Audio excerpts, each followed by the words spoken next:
everybody, and thank you for joining us again on another episode of Alegria in Kansas City.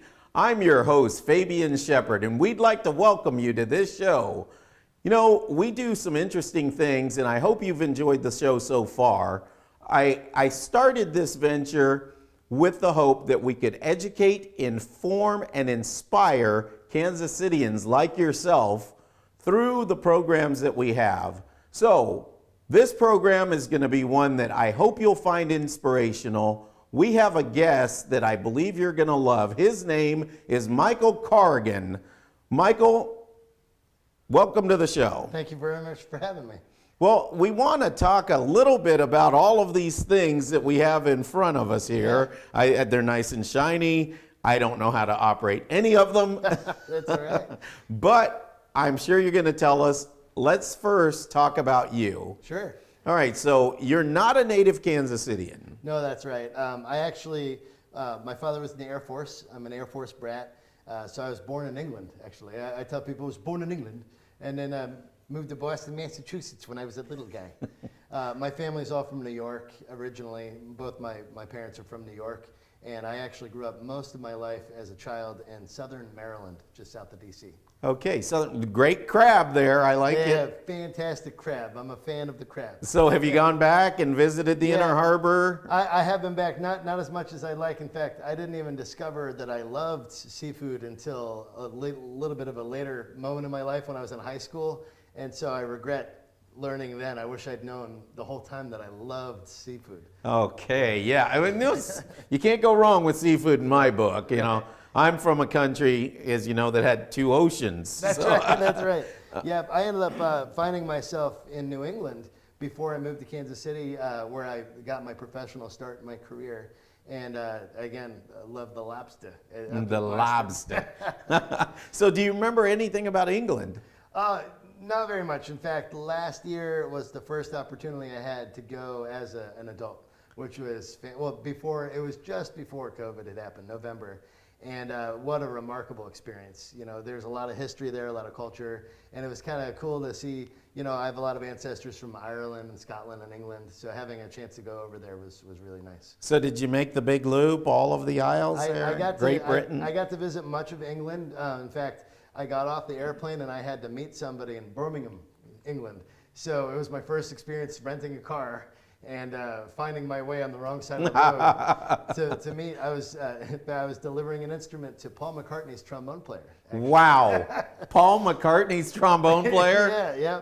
And then that trip brought me all over England, and then I ended up in Scotland, up in Glasgow, Scotland as well. I love it. Yeah. Oh, wow. Yeah. So you went to England. Yes. Only for that purpose, to deliver the instrument? I was actually very fortunate to have an opportunity to speak at the University in Nottingham, where Robin Hood is from. So we say Nottingham. Yeah, you're pronouncing it incorrectly, and they do too. That's right, Nottingham. But yeah, they're not far from the Sherwood Forest and all that. But I was there for that, and then with my business, we do a lot of international business, and we're just now growing to a point where I was exploring some of our new partners and dealers in England and the UK. So that was fun. Hear that, folks? He's got dealers in England. That's right. So when you said you were in high school when you discovered the love of seafood. Yes. So you were not in Baltimore at that. These are all travels at a younger age, or residences at a younger age? Yeah, when I was 3 years old, so I was born in England and moved to Boston very young, and then ended up in Maryland when I was 3. So I really did all of my schooling as a kid in Maryland. I was the only of my siblings, the youngest, that actually stayed planted in one place long enough to attend from kindergarten through high school. Lots of siblings? I'm the youngest of 4. Okay. So I got two sisters and a brother. And where did you pick up your skill, your musical talents? Well, I'm very fortunate. In fact, this element of my personal story is something that I take with me and how I present my business. Being the youngest of 4, my parents couldn't afford to have the kids join the band. So, of course, I was the youngest. I didn't know these things. But my father had a couple of jobs. My mom worked a couple of jobs. And to be in band at that school, you had to pay to have an instrument, and you had to pay to be in band. And it was a bit overwhelming, I think, for my parents. So they couldn't afford for my older 3 siblings. And by the time that I got to 6th grade, my father had taken a job teaching at that school. And so they came and they said, hey, if you want to be in the band, we can do it now. I think the other thing is all my other siblings had moved on and they were doing their own thing. Sometimes I feel bad because this has become my life. But it's one of my goals is to make it as accessible to other kids as I can, because this is my life. This is what I do. And your desire to make it accessible to other children is how I came to know about you. My children in a suburban school, and you offered a program for the kids to be able to have a hands-on, more than just an instrument petting zoo. Can you tell a little bit about the program that you offered? Yeah, absolutely. So my son is in 5th grade this year, and he attends the Shawnee Mission School District. And a lot of the school districts around here, including Shawnee Mission, they'll start you off in beginning band in 5th grade. And of course, this year we had a lot of exceptions. I don't know if you heard, but there was a pandemic that kind of happened. So that caused a lot of disruption obviously to education in a lot of ways, all this virtual teaching. But one of the big things that we learned is that they canceled beginning band this year because of the concerns with that. And I just felt really bad that happened. And the year that my son was looking forward to finally joining the band. There was a moment where we thought it might happen in December or January, and I was encouraging him to practice and get ready to maybe do that. But then finally they'd made the decision to cancel it for the whole year. So now as things are warming up and we can be outside again after the winter, and because of the vaccines are getting out there and things are finally starting to subside, I thought it would be a good time to try to get people energized and excited, because it's not easy to recruit kids for a lot of things during a pandemic. My son's involved in scouting. Scouting took a big hit this year because he couldn't do a lot of activities, and things like band. It's hard to recruit. I remember when I was a young kid, the inspiring thing for me was a visiting musician that came to our school. And I can remember vividly that one, but then other instances where a band, whether it be a military band or just a phenomenal musician, that would come to our school and perform at a little assembly. And this year, these kids didn't have that opportunity or that experience. So I just kind of decided maybe this moment might be that inspiration for even one kid that would show up. Fantastic. It was a great opportunity. How many children took part in that? So we had 12 families come out. We had, I believe, 13 kids, and we had a handful that were regretted that they couldn't make it. And I've already gotten a lot of messages about, hey, are you going to do this again?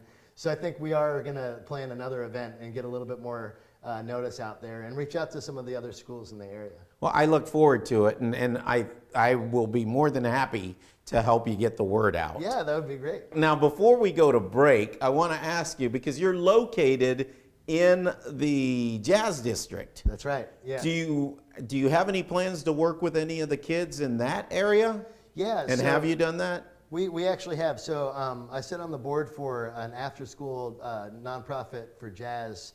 It's called Future Jazz. And it was started by a gentleman here who actually transplanted to Kansas City and has really embraced Kansas City as his home. His name is Marcus Lewis. And when I originally met Marcus, he was playing trombone for Janelle Monáe, who's another really iconic singer from Kansas City. Right. So Marcus started a program after school called Future Jazz, which is put in place to bring kids together that might when you're in a jazz band at a school, you play with the same musicians all the time. And he recognized that for real, professional jazz musicians, you're often finding yourself playing with other musicians, and that's where your growth comes from. So he thought it'd be a good idea to pull students from various schools together for Future Jazz. So our location in the Historic Jazz District is where we actually manufacture custom trombones and trumpets, and we work with musicians all over the world. Gloria Trevi, the trombone player for Gloria Trevi. We were talking earlier about a gentleman who's sponsored by Ruben Blades, a phenomenal trombone player from where you're from. In fact, Right. The woods. He went to the Juilliard School, and we work with musicians for Bruno Mars, Justin Timberlake, Beyonce, John Legend. It's a lot of fun. When I first started the company, though, it was started as more of a local music store where we did modifications and things like that. That store today is at 148th and Metcalf in Overland Park, Kansas. And we do everything you'd expect a music store would do. We repair instruments, we sell instruments, we rent instruments. We do everything from woodwind and brass instruments, but we also do percussion and violins, orchestral strings, guitars, pretty much everything. We do that. Anything you need. Anything you got you the need. whole ball of wax. Come down to BAC Music Center and we'd love to help you out. Fantastic. Yeah. Well, thank you very much. And you're going to stick around, right? I'm going to be here. Yeah. All right. So we're going to throw it a break right now. And when we come back, we'll hear more from Mike Corrigan. And we may, if we're lucky, get him to entertain us and play one or two of these things. We'll be right back.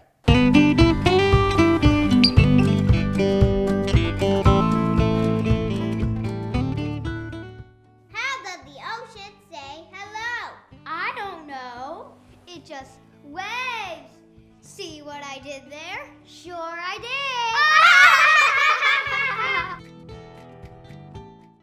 did. Hey, welcome back to Alegria in Kansas City. My guest today is Mike Corrigan. Mike has been introducing us to his life, and now we're going to take a look at an introduction to these instruments that he's brought with him. Before we talk about the instruments, Mike, you are located where? So our music store is located at 148th Street and Metcalf. It's the BAC Music Center. And then we have a factory where we actually make these things in the historic Jazz District between 12th and 13th up the Paseo. Great. In the Jazz District. Now, and before we went to break, you talked about some of the famous people that you've had encounters with, that you custom make these instruments for. Paul McCartney's trombone player? That's right, Paul. Yeah, Paul Burton is his name. He plays with the Hot City Horns, and Paul McCartney, Sir Paul McCartney, for the first time, and I think it was something like 15 years, added musicians to his band, and he hired that horn section to join the band. You know, it's fantastic because I had an encounter. I met and spent some time with Paul McCartney's sound man, the guy that leads the whole operation for that massive band. It's when you're talking about musical acts like that, it's really impressive how much work goes into not only the music on stage and the recording. You have the recording engineers, but moving that around on tour to make sure you have all the studio people, the lighting, the logistics. I mean, you're moving a small city, it seems like, when you're going on tour. So yes. I'm just incredibly impressed with all the people that have all these different roles in the music behind the scenes. Well, and Ruben Blades, you talked about. That's Ruben in the States here. He's been on lots of television shows and in movies. Ruben Blades from Panama, my home country. Ruben, who was it that you worked with him? Yeah, we were approached by a musician by the name of Zito Lavelle, who's from Panama, and he was going to the school, Juilliard School for Music at the time, and Wynton Marsalis, I don't know if you've ever heard of him. Yes. Wynton Marsalis, who's a phenomenal jazz musician, the director of Jazz at Lincoln Center, had been taken back by the talent of this gifted young man and had actually mentioned that on his own personal website or it was in a magazine or something. And this young man contacted us because we were working with some of the top jazz trombone players in New York City. And he really wanted to get a custom horn, and Ruben Blades stepped up to help this young man get a trombone because his situation didn't allow him to get the nice quality instrument he really deserved. So Ruben Blades stepped up and helped sponsor this young man to get him a couple of trombones. So he wrote the check. Yeah, he wrote the check. That's pretty cool. And he got a couple of handmade instruments while he was still in Juilliard. And now Zito is just a phenomenal trombone player and doing really great things with his music. So we have a lot of talent here in Kansas City. City. Yeah, we do. There's a lot happening here. And Pat Metheny. Oh, yeah. Have you done any work with him or his folks? I've met his brother, Mike. I haven't worked with Pat. Sure. Yeah. And what's really remarkable about Kansas City, and I think a lot of people overlook this, is that we're right in the middle of the country. So, forgiving COVID right now, during a normal year, we have a lot of really talented musical acts that come through Kansas City. And a lot of times they'll want to take a factory and see our tour. And that's been just an incredible experience, is to not only show them what we do, but I've always made a point to drive these musicians through the Jazz District, give them some local history. We drive past Union Station.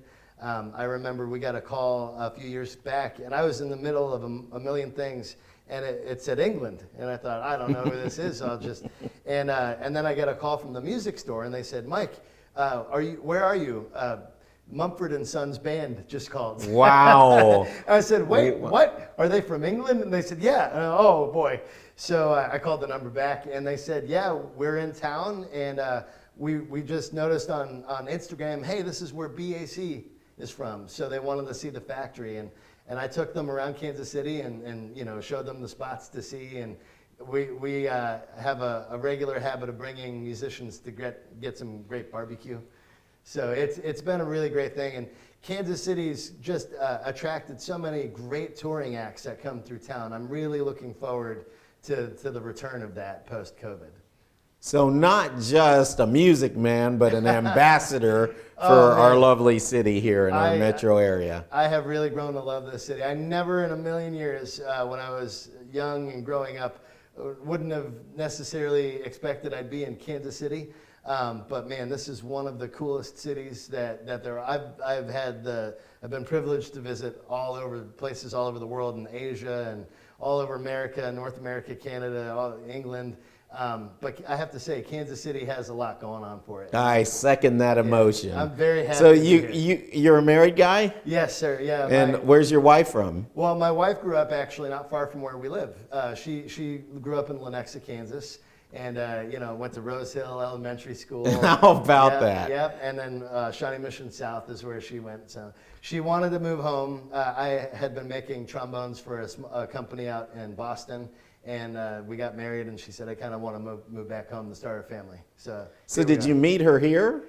We met in a drum and bugle corps, which is essentially like marching band. Oh, sure. But, collegiate level. And a lot of people say it's marching band on steroids. And I was a horn player, and she was a dancer, and we picked her up on the road while we were driving through Kansas. And then the rest is history. Like the song, they've got some crazy little women there, and you got one. That's right. I love it. Now we're going to do something interesting. There you go. I have many talents. One of them is not playing instruments. So right. I've got this thing here. I believe it's called a trombone. That's You're what they right. tell me. That is in fact a trombone. And this is the part of the instrument called the weapon. That's right. That's the hand slide. So what we have here, this is an instrument that we've handmade just down the street from where we are right now. Oh wow, I have a custom-made instrument? Well, this one is. That one is not. This is our apprentice instrument. I'm sorry. But this is appropriately placed in the hands of somebody that's learning the art of music. They don't even trust me at home with the good stuff. I expect it here on set. This is a great instrument. This is our BAC apprentice model trombone, and we appropriately named it the apprentice model because when you begin, you're hoping to become a master craftsman of your craft, right? So what you have here is a trombone, and I'm going to show you how to play because I get the impression you've never played the trombone. I've never played the trombone. It's either that or you're a ringer and you're just kind of accusing me. Right? So are my hands correct first? Yep, you've got that. So let's do this. I'm just trying not to drop it at this point. No, you're fine. Let's go ahead and lock the slide. There's a little turning thing there. Yep, and pull that around. There you go. Now just grab the mouthpiece. And I'm going to show you how to do this. So if you're at home, this is how you play all brass instruments, is you would say, you'd have like this, like you're going to say mom, but no sound. Keep it nice and tight. Keep your cheeks nice and tight. And you're going to make it sound like an elephant. Oh, fail. No, no, don't hum. Just nice. Now try with them. Oh, there you go. There you go. Now take the mouthpiece and just rest it on there. Keep everything nice and tight. And just start. Keep those cheeks nice and tight. There you go. Oh, right. I think some spittle aches. That's all right. We're good. So now you're going to put that in the instrument. This is called the mouthpiece. and we're going to put it in the hand slide. And now you're going to carefully grab the slide with one of your fingers, maybe, so you don't let it slide out by accident. You're going to disengage that lock. There Okay. you go. All right. Ooh, all right. Now let's see what you get out of the horn. There you go. Try again. All right. Almost, just almost. Blow more air. Don't be shy. Yeah. All right. So Mine that's your first sounds time. like an animal dying. Now I'm going to tell you what. We're going to play a song here. There's no dying about it. This is just your style. Okay. So I've already got a style. You're gonna get after the first almost note. I'm a fan of your style. You got a good vibe going about it. All right, here we go. So there are different positions on the slide, but we're going to just use the one where the slide is all the way in. It's called first position. And then the next one, we're going to go just past the bell, and that's called fourth position. Yep. So let's try it first, playing first, and try to match my sound. Yeah, all right. Now go out to fourth position. Yeah, just fill a bit more air. Now go all the way in again and play.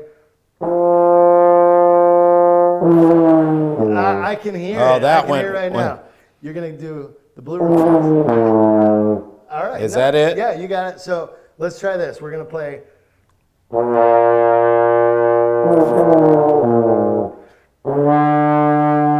Yeah, now go all the way in again. Something happened there. Blow faster air. I believe in you. I believe in you. That one So, sounded like an explosion. I'll tell you what, I'll explain this because when on a brass instrument, how fast the air goes is going to dictate what partial it is. So if you've ever seen a bugler,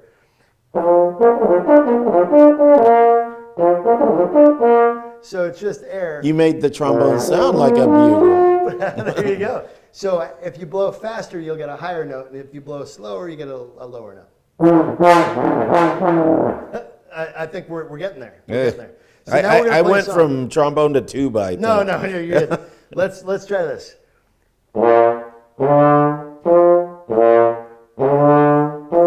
You can do it, and just keep going.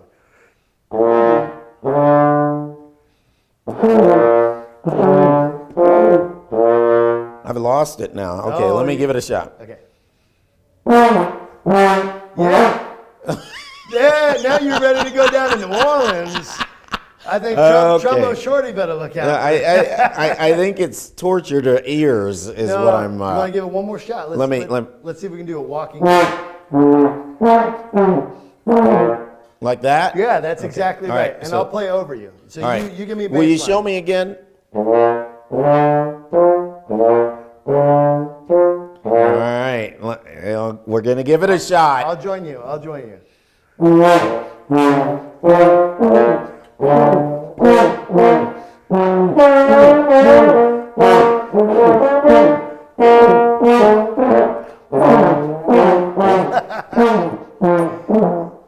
I think you've got a career. All right.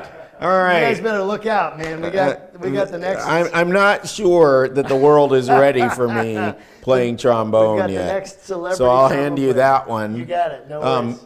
What else do you have here to show us? So, yeah. This looks like a trumpet. What's the difference between a trumpet and a cornet? Because So, they look the same to me. That is a good question. So I wish I had a cornet here, but if you were to see a cornet, it's a little bit of a shorter shape. It's very similar sound, but it's more of a conical design. So when you're looking at musical instruments, we refer to conical as like a cone or a taper shape. So this is conical. And then a lot of the trumpet is actually cylindrical. So you don't have as much taper. But a cornet has more of tapered tubing and it's a bit shorter. So it's in the same key and it's still a soprano voice, but it just has a slightly more subtle, warmer sound than a trumpet. And back 100 years ago, a lot of musicians played cornet. Louis Armstrong played a cornet. Bix Beiderbecke played a cornet. But then the style of sound started to transition and change. It's just like hairstyles and what kinds of jeans people wear. At one point, you had bell bottoms was the in thing. Right. So sound is very similar. In fact, a lot of people refer to the Kansas City sound where jazz was evolving and bebop came out and stuff like that. So even down to the instrument, a soprano soloist musician might just start to favor this sound versus that. And then a lot of people started playing trumpet.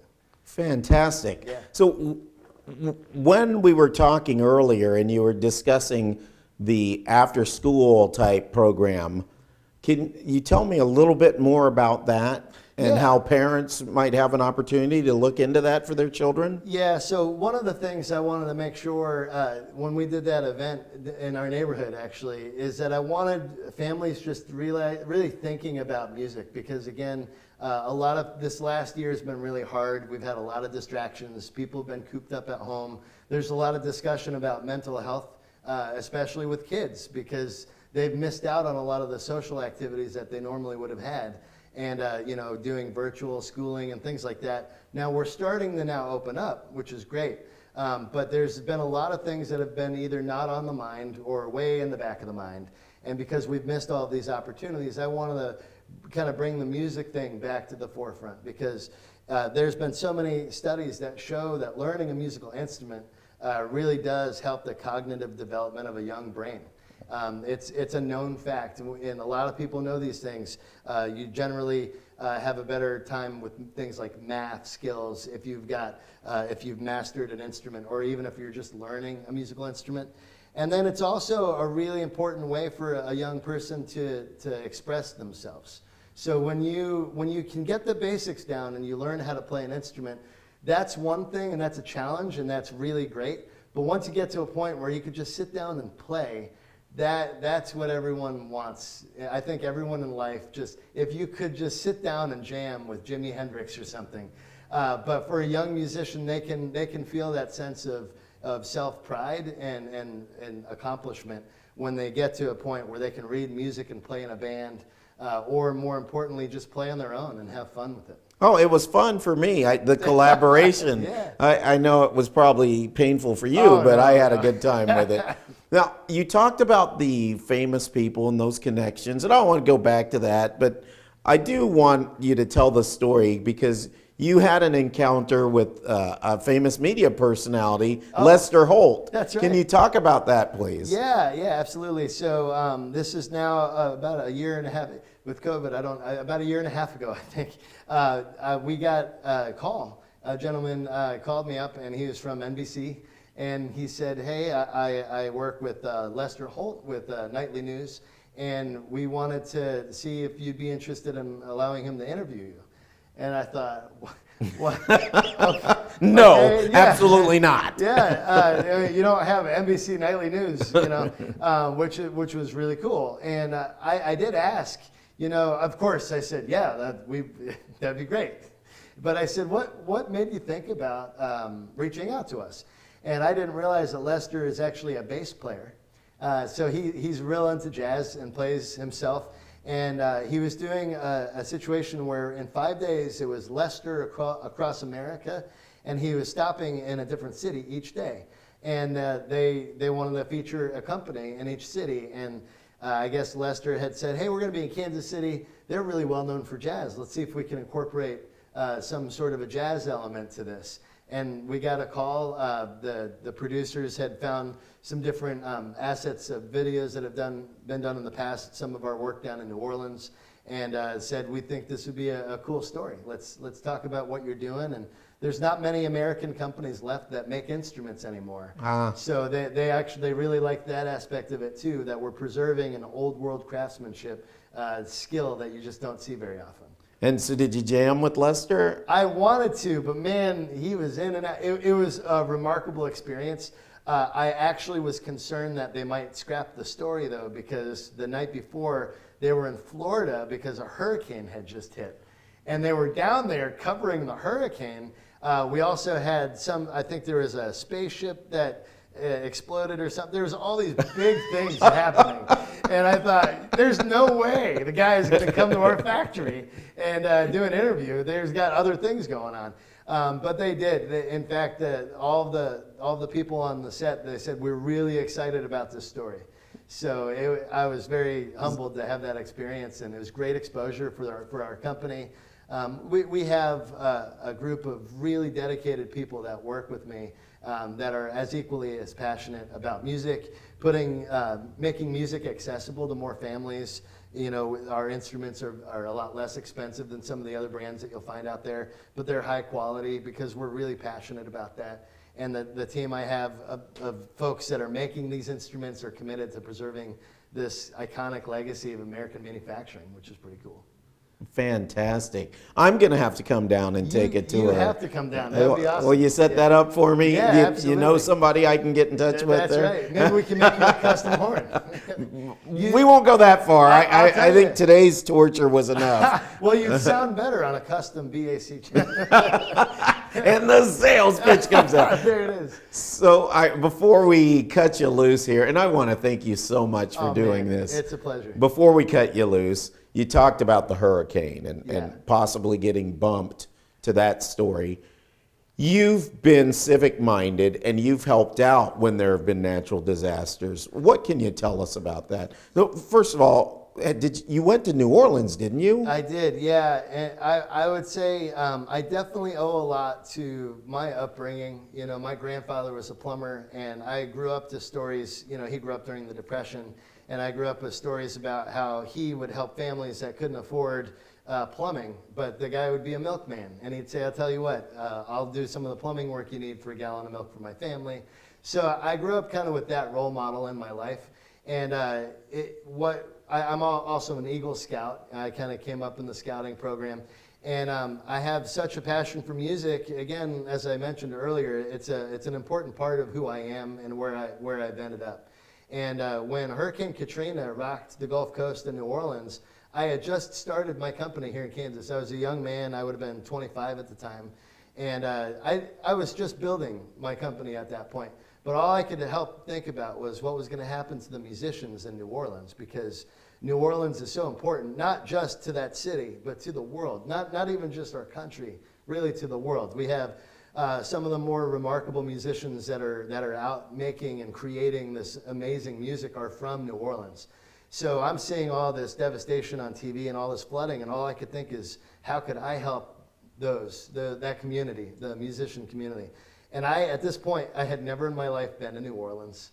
And I didn't, at the time, this is before Facebook, I didn't know anybody that I knew in New Orleans. But I realized I had a mobile repair facility, basically a musical instrument repair shop on wheels. And I said, you know what if I was to drive this down there and just do free repair for a week? And reached out, found a nonprofit that I thought would be a good one. And I said, this is what I want to do, but I don't know anybody. I don't know where to go.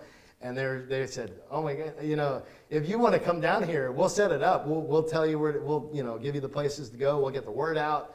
And that experience really changed my life. We ended up going down for another subsequent 7 years after that, because what I didn't realize at the time is before Katrina, there wasn't a repair shop in New Orleans proper in the French Quarter. No, what I found out is the last repair shop, last music store had gone out of business years before. And a lot of these musicians don't have vehicles. So for them to get to a 45-minute drive away to the nearest repair shop at the time was not something that was feasible for these guys. Mm-hmm. So it was an amazing experience. We could talk for hours about that first trip, but the thing that resonated is when you're coming back, they all call me the horn doctor down there. When are you coming back, horn doctor? And I thought, well, at first I didn't want to step on toes of any other repair shops, but when I found out that there was a big need down there, we ended up going down and made some great relationships. I met a gentleman by the name of Trombone Shorty, who became good friends, and later he wanted to give horns to kids all over New Orleans. And he came to me because he knew that we made instruments. And I went around with Trombone Shorty, Mayor Mitch Landrieu, and the horn doctor. And we talked to kids in schools about the importance of staying in school. And I spoke to them about the importance, the role that they play in preserving the legacy of New Orleans music. And then at the end, we'd give them instruments. And it was, again, you just gifted the instruments. Yeah. Trombone Shorty basically spearheaded that whole thing and wanted to put horns in the hands of all these kids. And that really, at the beginning of my company's infancy, really kind of directed even further my reality is I knew that we could make a difference in the lives of musicians, young musicians, old musicians, and from there we've really kind of barreled through. And again, I can't speak highly enough about all the folks that work with us at the company, both at the store and at the factory, that are equally committed to making a difference in the music. I love it. I love it. Yeah. Mike Corrigan with BAC Music. Thank you so much. You're Yeah. welcome to come back Oh, man. anytime. This Yeah, was a lot of fun. I Thank hope you it was so fun much. for you. Absolutely, yeah, thank you, anytime. Well, thank you also at home, and we hope you will join us again for another episode of Alegria in Kansas City. I'm Fabian Shepard, and remember, Alegria in Kansas City comes to you courtesy of Televida by XO Films. Thank you very much. We'll see you next time.